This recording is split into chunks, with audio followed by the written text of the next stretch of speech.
Hey, what's going on, guys? Welcome back to another episode of Hula, your resource for everything English. My name's Joe, your English specialist. Today, I'm going to continue our Parts of Speech mini-series. I know, grammar isn't the most exciting thing to learn, but I promise you this is a really important foundation for your English, especially if you are trying to improve your speaking. If you haven't yet, you should check out our first video, Parts of Speech, Nouns and Pronouns. For part 2, let's talk about parts of speech, verbs. To make a sentence, you always need at least one verb. If you don't have a verb in your sentence, then your sentence is incorrect. Let's take a look at an example.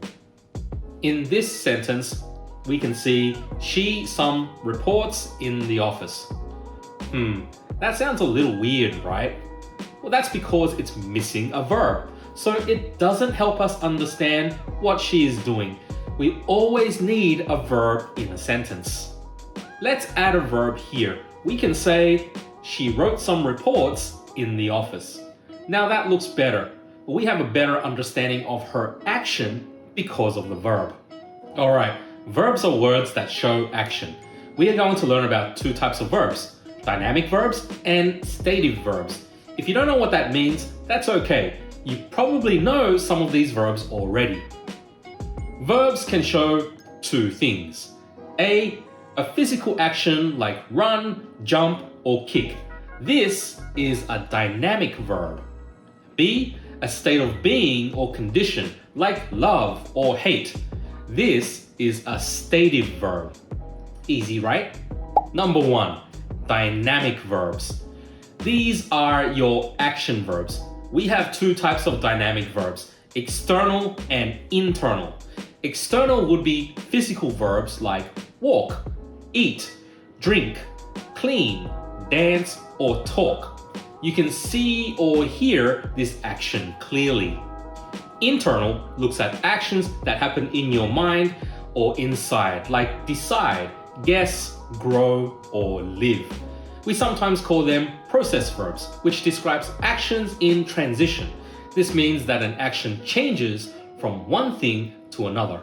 For example, these verbs can be considered process verbs: decide, guess, live, grow, change, or succeed.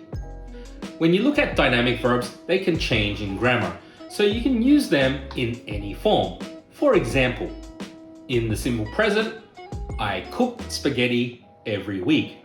In the present progressive, I am cooking spaghetti now. In the simple past, I cooked spaghetti yesterday. In the future, I will cook spaghetti tomorrow. In the present perfect, I have cooked spaghetti recently. Those are just a few grammar sentences that we use. We have a lot of other ones, but just to explain, we can change these dynamic verbs whether it is in the present, the past, or the future. Number 2, stative verbs.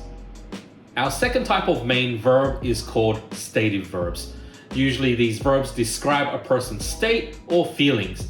For example, words like want, need, love, hate, like, dislike, understand, believe, know are stative verbs.